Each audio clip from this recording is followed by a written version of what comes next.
right now, only on Rogers Television.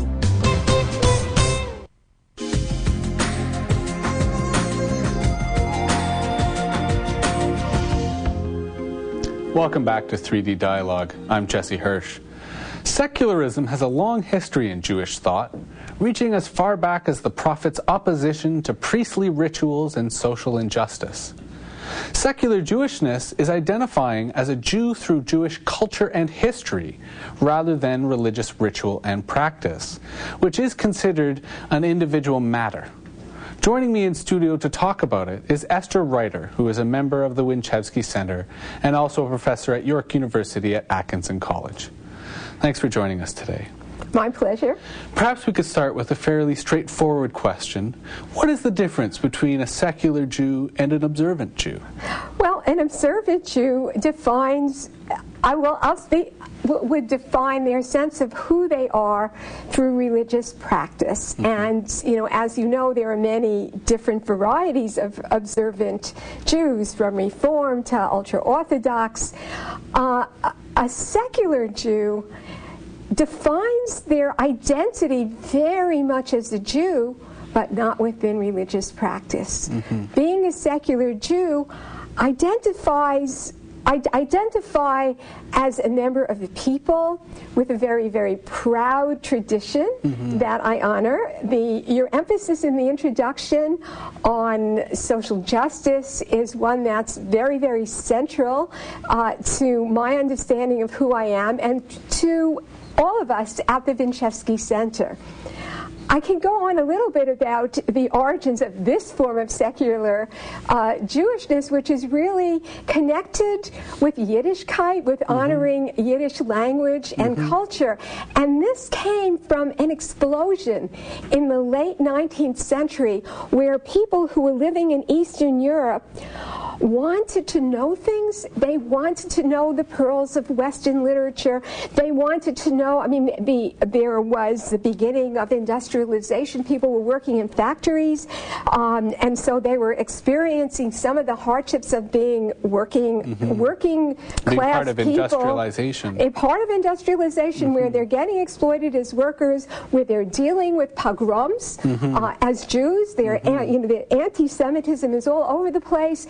And they're bursting the bounds of some of the passivity that was enforced by this Orthodox environment. Right. So where some Jews perhaps say, why is God doing this to us? The secular Jew would say, what can we Jews do about this in terms of retaining our own culture and protecting our own safety? Perfect. Absolutely perfect. That's exactly right. They were not going to wait for God to fix things.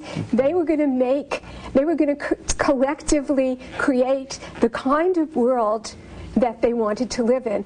And what I love about the history and the culture is it's not only a political thing. Yes, these people were socialists, but what happened, what they created along the way was, particularly in Canada and the United States, well, in Eastern Europe as well, incredibly rich cultural milieu of literature, of song, of poetry. And when you think about poor, impoverished immigrants coming to Canada, running from the pogroms, running from the poverty in the first years of the 20th century, those first few decades, they come here, they have nothing. They're living in a room in somebody's house, and what do? They create an organization. They create the Labor League, and in the Labor League, they're not just hired hands. They're singers. They have a choir that's performing in Massey Hall. They're dancers. There's a Yiddish school, because the children are not only going to learn Yiddish and Yiddish culture, but they're going to learn what it means to be workers' children. There's a resilience and a politics to this. Yeah, and it's also incredibly fun.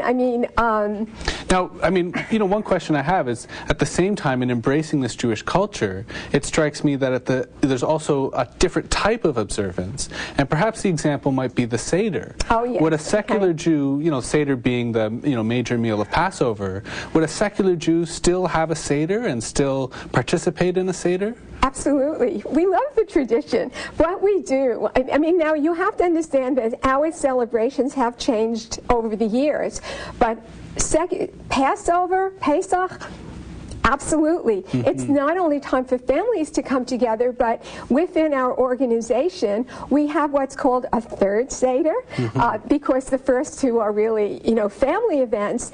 And what we do, we take this incredible story that's written in the Haggadah, the Seder means order. We take the story of the coming out of Egypt, the coming out of slavery, and what do we do with it?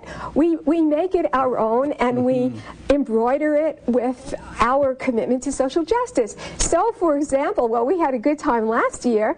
Last year, the Seder fell on May 1st, which was Labor Day. So, that was a natural. So, we're celebrating, labor struggles, wage slavery, that kind of tradition. In other years, earlier years, it might have been racial stuff.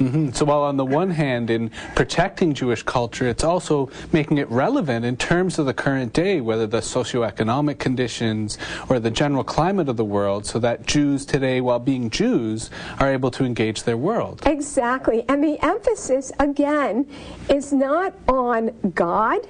The emphasis is on the history, a people's history. And the identity of the Jewish people. And our identity as Jews. Thank you very much for coming in. We've had a very short time, but it's been very interesting. Thank you very much. You're very welcome. That was Ester Reiter, a member of the Winchevsky Centre. Next, we'll tell you how to contact us. We'll be right back. Please stay tuned.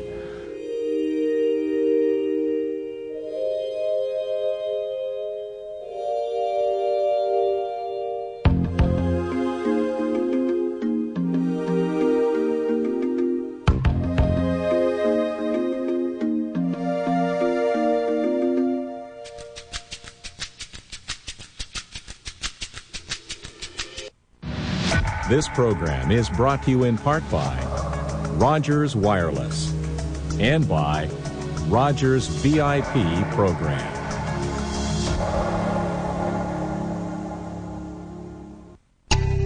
Call the Rogers Television Viewer Response Line at 1-800-939-7787 or visit our website with your comments.